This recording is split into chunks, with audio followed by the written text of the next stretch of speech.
Hello everyone, এই Mars একাডেমিতে তোমাদের সবাইকে স্বাগত। আজকের বিষয় হলো পার্টস অফ স্পিচ।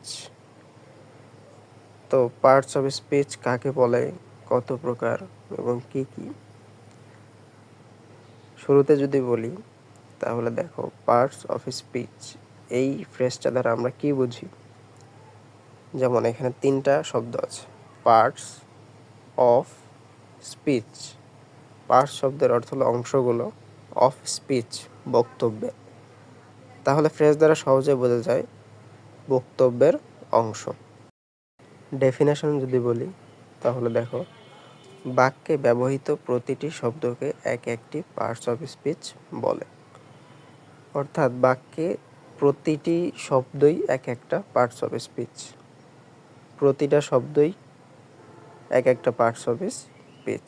যেমন একটা উদাহরণ যদি দেই, এখানে দেখো, Dhaka is a very crowded and busy city. এটা একটা বাক্য। এখানে মোট 8টা শব্দ আছে। 8টা শব্দই এক একটা পার্টস অফ স্পিচ। এখন কোনটা কোন পার্টস অফ স্পিচ এটা আমাদের জানতে হবে। তখন আবার পার্টস অফ স্পিচের প্রকারভেদ সম্পর্কে আমাদের ধারণা থাকতে হবে। যেমন পার্টস অফ স্পিচ কত প্রকার? 8 প্রকার।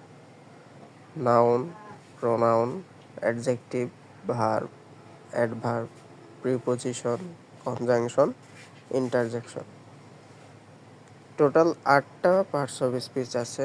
আর এই 8টা পার্টস অফ স্পিচ দিয়েই আমাদের প্রতিটি বাক্য গঠিত হয়। প্রতিটা শব্দকে সংজ্ঞায়িত করতে এই 8টা পার্টস অফ স্পিচ ব্যবহার করা হয়। পরবর্তীতে আমরা জানব বাক্যে যে শব্দগুলো থাকে কোনটা কোন পার্টস অফ স্পিচ।